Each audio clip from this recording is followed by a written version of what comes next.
Thank you very much, Secretary. Governors, I call to order the closing session of the 65th annual meeting of the Inter-American Development Bank and the 39th meeting of the Inter-American Investment Corporation. To begin, I will call on Mr. Ilan Goldfein, President of the IDB and Chairman of the Board of Executive Directors of the IIC. He will present his conclusions on the work done at this annual meeting. President, you have the floor. Gracias. Thank you, governors, for coming to these annual meetings, to beautiful Chile. I would like to start saying this was a great event. Thank you. Thank you, Chile, also for hosting us so well. The meetings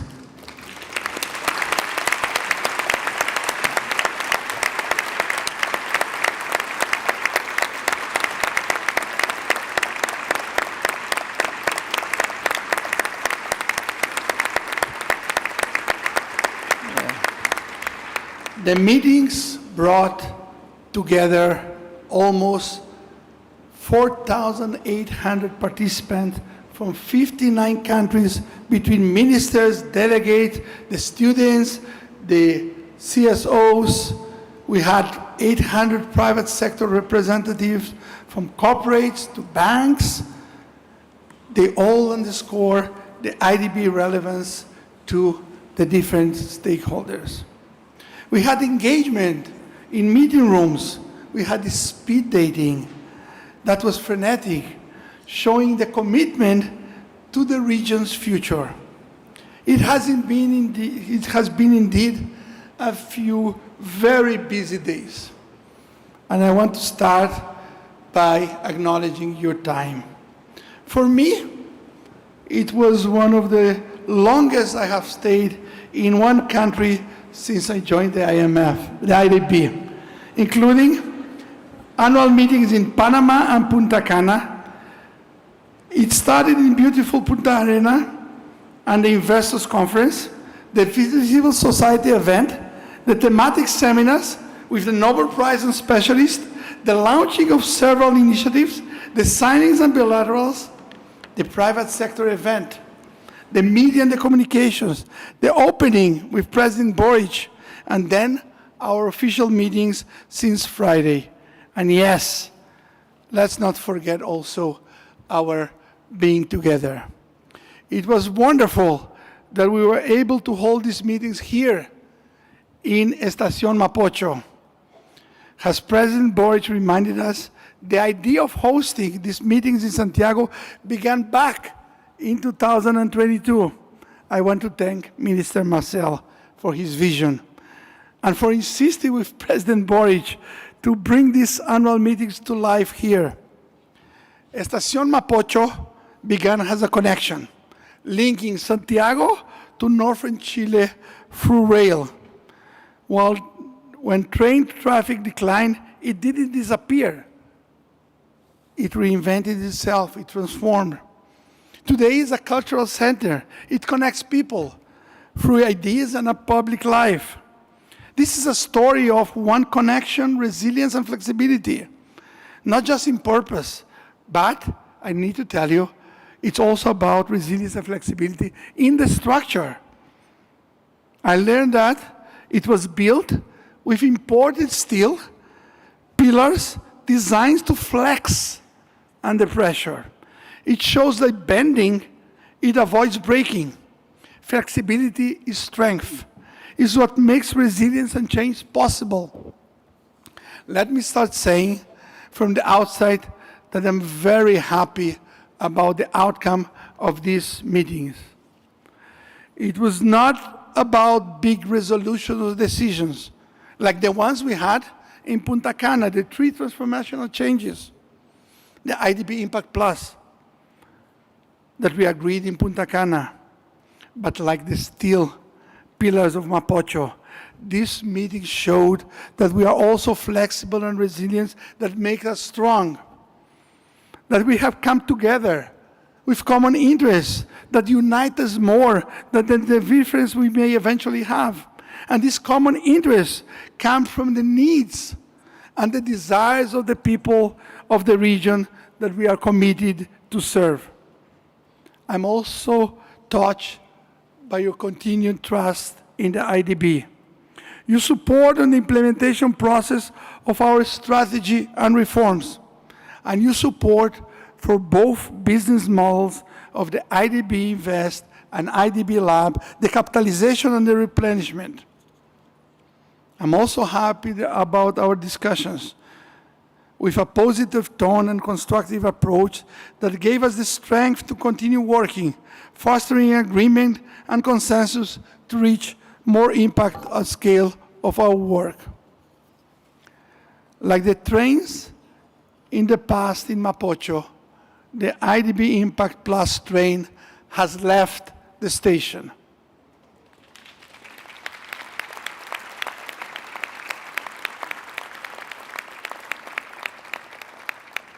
A year ago, in Punta Cana, you approved the IDB Strategy Plus, the IDB Invest Plus, and the IDB Lab Plus. Today, we heard your support for the implementation of Impact Plus. We are committed to continuing this implementation, including the capitalization and replenishment process. They are essential to continue our transformation into a private sector MDB, leveraging our extensive public sector experience for synergy that benefit all. There was a broad recognition of the progress we have made on becoming a more effective institution, and also the call for continued work to make it more impactful. Many of you welcomed our efforts to modernize financing instruments, and we will continue working on the next steps ahead. We need to focus on our end result. We need to focus on the people.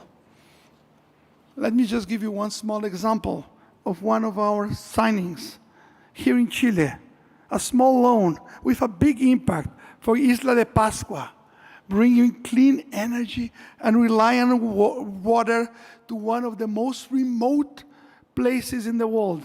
It's a clear reminder that the IDB is a true bridge, reaching even the farthest corners of our region to deliver results. Many of you stress the value of coming together around shared priorities. We heard support for areas where the IDB can help have common ground, like, for example, fostering development through the private sector with enabling conditions provided by the public sector, or investing in resilience, including to natural disasters, or providing security in several dimensions, economic but also citizen, all relevant to alleviate poverty and root people in their home countries. And last but not least, focus on effectiveness and improving how we all work to focus in our end result. We are responding to the region needs and our member priorities. These are just examples. There are more others. All are critical to strengthen prosperity. And as we all know, the more prosperous Latin America and the Caribbean is, the safer and more prosperous the entire hemisphere will be.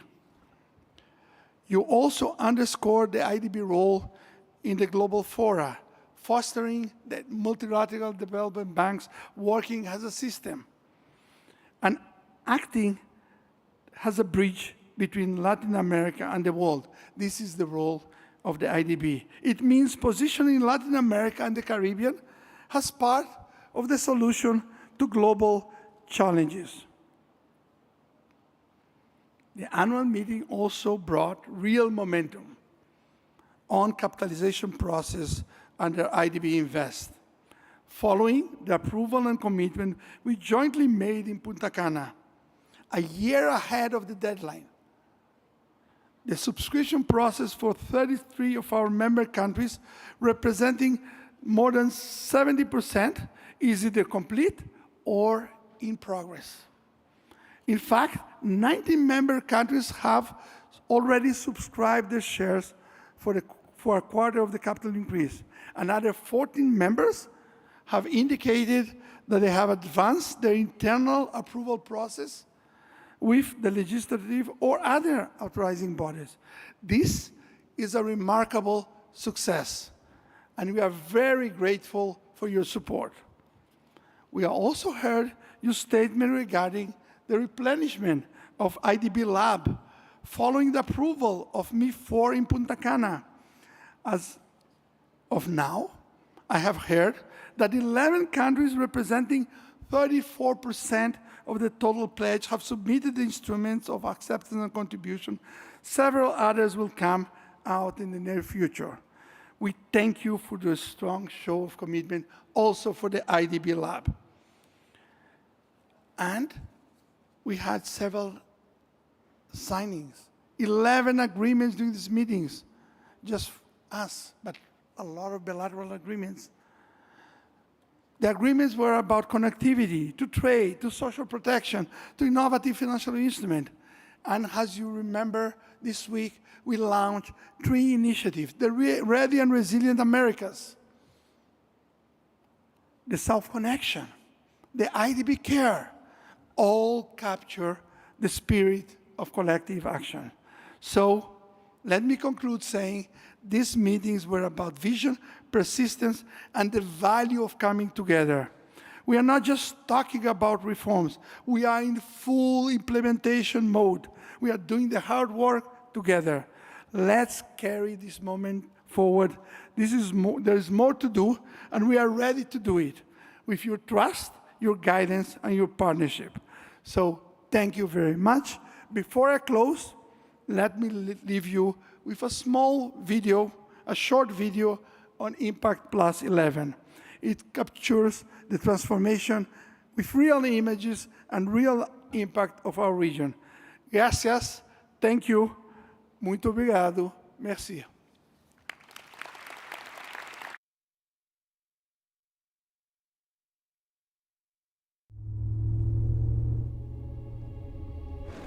At the IDB, we drive change. 1 year ago in Punta Cana, we set the stage with IDB Impact Plus and 3 transformational changes. A new institutional strategy, IDB Strategy Plus. A new business model for the private sector, IDB Invest Plus. And an upgrade for IDB Lab Plus. Now, we are implementing reforms and initiatives to turn the promise of a bigger and better bank into a reality. Here are 11 that we want to highlight. We are scaling our resources and enhancing our impact by increasing the scale of what we're doing, boosting the IDB's annual financing capacity from about $26 billion today to over $38 billion by 2030 for an additional $130 billion over a decade.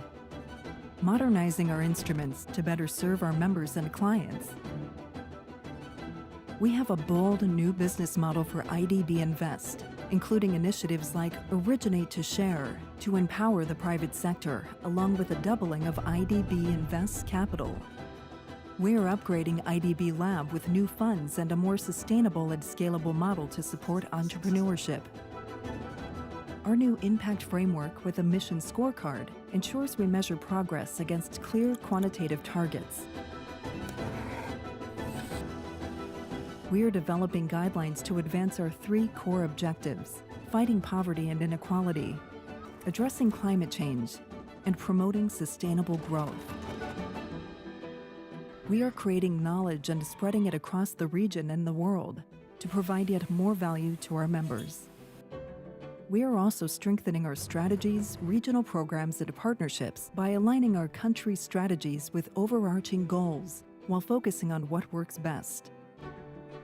Expanding regional programs to tackle an increasing list of cross-border challenges and opportunities. integrating the strengths of the IDB, IDB Invest, and IDB Lab to deliver cohesive, scalable solutions. And expanding our role at the global level, bridging our region with the world for shared solutions across the Americas and beyond.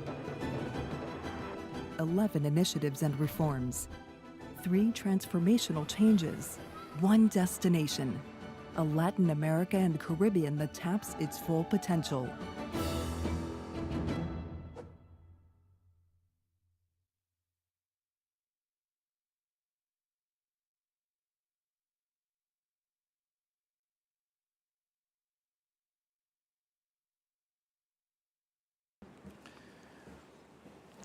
Estimado presidente, President of the IDB, Mr. Ilan Goldfein, governors, vice presidents, and other IDB group representatives, after 3 days of meetings and deliberations, we are closing the 65th annual meeting of the IDB and the 39th Board of Governors meeting of the Inter-American Investment Corporation. These last 3 days have been the culmination of more than a week of activity, starting in Punta Arenas and Santiago with seminars, fora, meetings, which have been extremely enriching.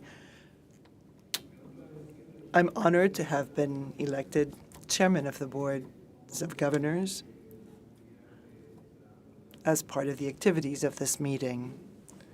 The IDB was established with a belief that countries of the region and from outside the region could work together to accelerate the development of the countries of Latin America and the Caribbean. The collaboration that generates positive results is part of our DNA, and that spirit has prevailed during this meeting. A year ago in Punta Cana, we approved 3 major reforms which have moved forward and made progress in a way that has been recognized by governors. The capitalization of the IDB, countries that represent more than 7% of its capital have signed the subscription instruments and are moving forward with their internal processes. IDB Lab is following a similar path. Chile has signed and made its commitments to both. As often happens in our own countries, it is important to broker agreements, work with our legislatures, and develop programs. After that, what's most important is succeeding with implementing them. The strategy that has been approved as our guiding framework is now being translated in a series of measures that represent positive steps, such as the increasing of financial lending resources, the new impact framework, the new development effectiveness framework, specific regional programs, all are part of a reform package that must continue to be implemented so that the IDB group, with our countries, can achieve the development goals we have set. The approach documents presented and discussed at yesterday's meeting have given testament of the challenges faced by the region when it comes to fighting poverty and inequality and addressing climate change. We have also heard of the opportunities available to our countries, which are clear when we work together, focusing on the major synergies we can obtain when we tackle these objectives together. For example, maximizing the demand for critical minerals and also generation of jobs to reduce poverty and inequality. The conditions for growth have changed. We are no longer such a young region, nor are we closed to the outside world, as was the case in the past. Rather, we face demographic changes that pressure our public finances, and we must deal with those as we work on our fiscal situation, given that we have seen growing deficits and debts as a result of the COVID-19 crisis. The boost in growth our countries experience when they open up their trade is no longer a driving force. And yet, because our economies are integrated with the rest of the world through global supply chains and also regional change is an asset, we must no longer be a region that feels poor, one that focuses on discussing its issues. We rather must focus on opportunities and embrace the comparative advantages that will make it possible for us to develop new sectors. To grow, we need to look to the future and establish the conditions and institutions we need to guarantee that our citizens will be able to have a better future. The IDB supports this process of transformation and the countries in their decision-making as sovereign countries. The implementation of IDB Impact Plus will seek to expand the bank's impact and scale. We discussed the financial instruments the bank has. Also, there was strong support for the need to update that framework as well as to add new instruments to the mix. On the subject of PBLs, we saw wide support for moving forward with ways to improve their quality and effectiveness. A number of governors highlighted that the bank is already making progress in that direction. We placed emphasis on the need to continue trying to enhance the effectiveness of these instruments, and the board was asked to work on proposals to articulate this initiative with the current limits and caps. We're reminded that Latin America is volatile and vulnerable in many ways. That is why we need to have growth that is sustained over time, and that growth should also be inclusive. Globalization has provided many benefits, but it also exposes us to the ups and downs of global markets. We need to work together, and there has to be mutual trust between member countries, their representatives on the board, and the bank's management. The regional initiatives presented, such as Amazonia Forever and the South Connection and the program to improve management of national disasters, are attest to that collaboration and the determination to become more resilient.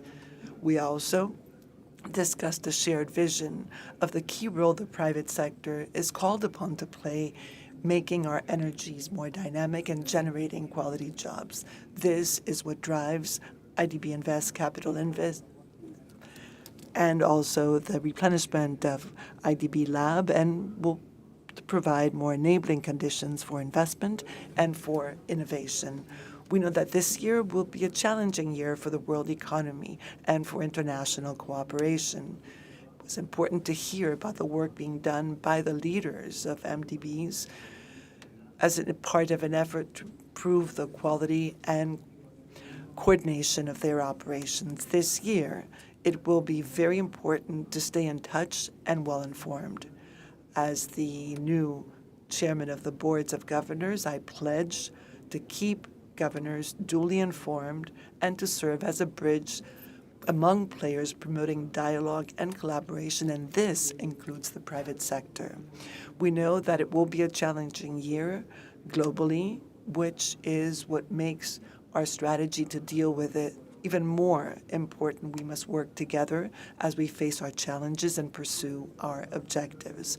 I'd like to express my very special thanks to the team that organized this wonderful event, the Office of the Secretary of the IDB, the Chile country office, also the Ministry of Finance, headed by Carlos Moreno, the local agents, and all those who worked to make this a successful event.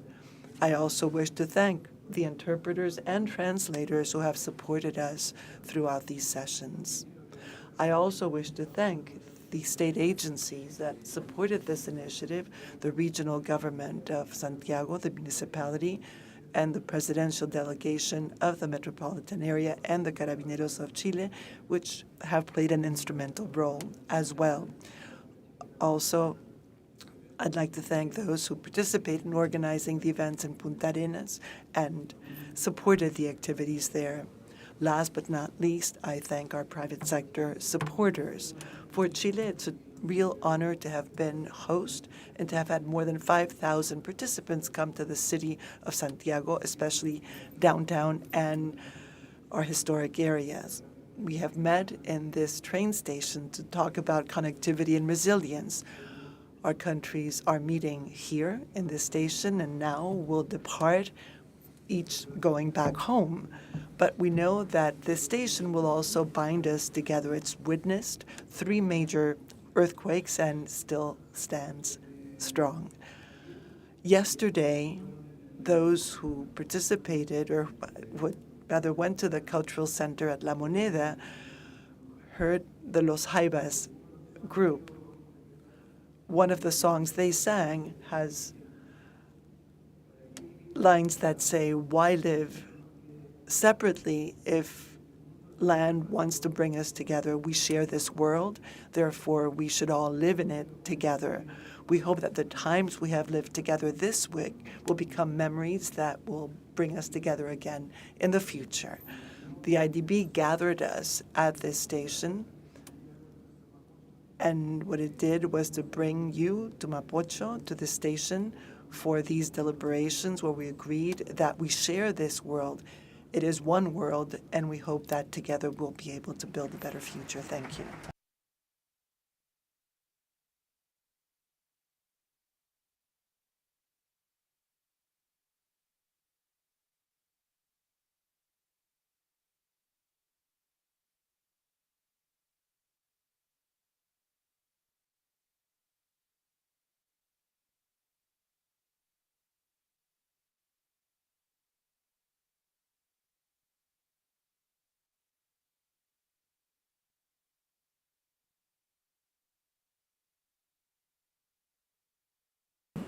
A continuación tiene la palabra el gobernador por... And now the governor for Paraguay, Mr. Carlos Fernandez Baldovinos, has the floor. Thank you very much, Chair, esteemed Mario. I don't want to start without once again commending you and your team for your hospitality and hosting these annual meetings. Paraguay is the vibrant heart of South America, a land that beats with strength, where innovation and tradition go hand in hand, where each sunrise renews our call to grow, to share, and to transform. Today, inspired by the majestic Andean ridge, but next year, I want to invite you to visit a country of green plains, abundant rivers, and people who are warm and committed. There, in Asunción, the capital of Paraguay, and a city in South America, we will, for the 3rd time, host the annual meeting. It's been 65 years since the first one we held in 1965, and 7 since the last occasion, which was in 2017. And just as then, today, Paraguay is a young, dynamic, resilient country that is ready to welcome you all. But today's Paraguay is not the same that you saw if you had the opportunity to visit us in 2017. It has changed, it has evolved, and it has done so by decisively placing stakes on sustainable development, social inclusion, and an economic transformation that is now bearing real fruit. Over time, our economy has grown more diverse. We are obviously still very proud of our agro-industry, our cattle, which is a competitive, sustainable industry, feeding the world with quality, traceability, and above all, with an environmental commitment. Construction and real estate is a sector that you see will have grown greatly, while the financial system has been bolstered through digitalization and innovation, achieving an unprecedented inclusion, providing financial services to many communities that before could scarcely dream of having access to the financial system. But above all, I want to highlight our people. That is our greatest asset. They continue to create, to innovate, to dream big.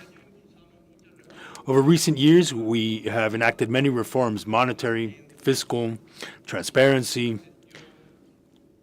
consolidating a modern, efficient public sector that provides results. Thanks to a long-term vision, Paraguay today is seen as a place that is synonymous with stability and growth. In June of 2024, we achieved investment grade, much yearned, a milestone for international markets, and it shows their faith in our policy, our institutions, and our people. We are aware of our position in terms of risk. We are a small, open economy. However, we have our strong points, which is why growth forecasts, once again, for a third year in a row, have us among the countries with greatest growth in the region. We hope that when you go there, you can discover or rediscover our extraordinary natural capital. Paraguay, ladies and gentlemen, has an energy matrix that is 100% clean and renewable, which makes us a strategic player in the transition toward a green economy. We have also promoted ambitious projects jointly with our partners, like the IDB. For example, we have projects with Beat Clima, which reinforces our commitment to sustainable development. We actively contribute to global food security, and on a daily basis, we move closer to a more circular, resilient, and low-carbon economy. However, beyond rankings, cold macroeconomic figures, what truly defines us is something that is much more human in nature. The warmth of our people, their hospitality, their ability to create communities, their spirit of solidarity. Let me tell you one of our stories. And here we have our well-known tereré. In every corner of our country, from urban neighborhoods to rural plazas, you'll see people gathered together around a tereré, sharing stories, sharing ideas, and affection. These gatherings are not just a custom. It is an emblem of inclusion, of dialogue, of mutual respect. It is a space where there are no hierarchies, where all are welcome. That is how we want this annual meeting to feel in Paraguay, like a gathering around tereré, a place of honesty, open to debate, called to action, a space to enhance the regional dialogue, to look at reforms, the progress of reforms, and to jointly look at the results of IDB Invest replenishment as well as the recent replenishment for IDB Lab, and to collectively think about the next steps of our regional or shared agenda. We want that this upcoming annual meeting in Paraguay serve to create bonds that are as solid as they are fine in our traditional Ñandutí or Opoí, which I proudly wear today here in Chile. This is part of our cultural expression, what's most admired worldwide, showing that with patience and accuracy, you can bring together fine threads to create a valuable, fine work of art. That is the same belief that we apply to regional dialogue.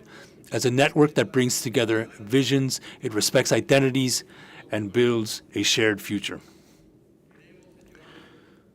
Governors, we want you to see up close our Guarani drive, that invisible but lasting force that pushes us forward even in the hardest of times.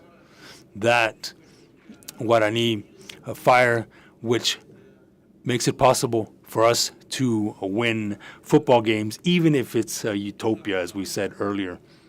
That same strength that has allowed us to resist, to rebuild, and to move forward. I can assure you that once you see that Paraguayan fire, you will return home being certain that anything is possible.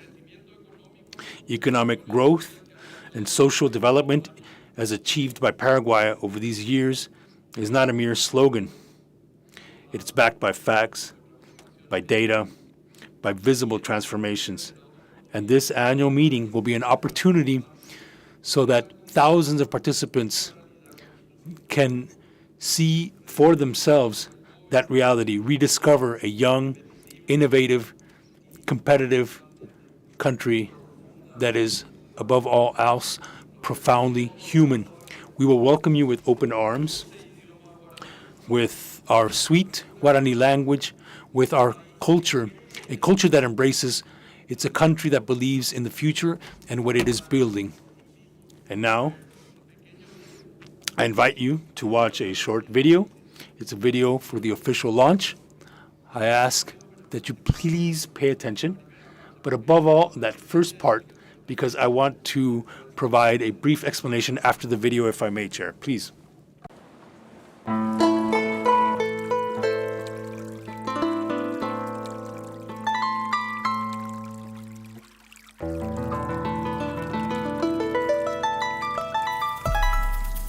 Cuando me preguntan de dónde soy, del corazón de Sudamérica, donde la tierra es generosa y el sol ilumina cada nuevo amanecer con la promesa de un futuro brillante, con la fuerza de sus jóvenes y la riqueza de sus recursos. La fuerza de nuestras aguas mueve industrias, ilumina ciudades, impulsando el desarrollo más allá de nuestras fronteras. Con una industria fortalecida por tecnología de punta,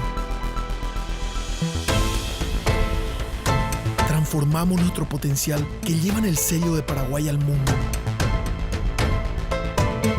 Un país que avanza y deja huella, ofreciendo calidad y sabor que conquistan las mesas más exigentes. Nuestra economía avanza con determinación, nuestros ríos conectan mercados y potencian el crecimiento, donde la calidad de vida se construye con progreso. Cada paso nos lleva más lejos, cada esfuerzo nos hace más grandes. Aquí la cultura es expresión, la historia es identidad y la creatividad nuestra mayor fortaleza. La tradición y la innovación se fusionan en perfecta armonía. Impulsamos nuestro presente con determinación y construimos un futuro que brilla con la fuerza de nuestras aspiraciones. Un país que crece, un país que inspira.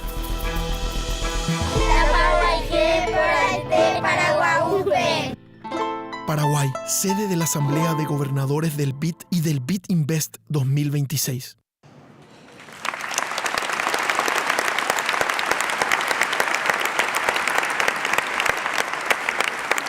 Quería simplemente... I do want to explain at the beginning, you saw harp. Its strings were water. That's an example of tradition and innovation. I was asked if the sound comes from water, and they do, in fact, come from water. That harp was innovated and designed, a harp made out of water that will create that sound of the polka, the guarana that you will hear in Paraguay. Obviously, I can't speak of Paraguay without speaking of beef. And the only solid soup we have in the world, pastel mandio, and other dishes. And since it's 122, Chair, I have decided to offer a treat so that you can get a flavor of the delightful food that you will see in Paraguay, of good meat, an example of traditional food. So, ladies and gentlemen, be prepared to be surprised. We will await you in Asunción. Thank you very much, Chair.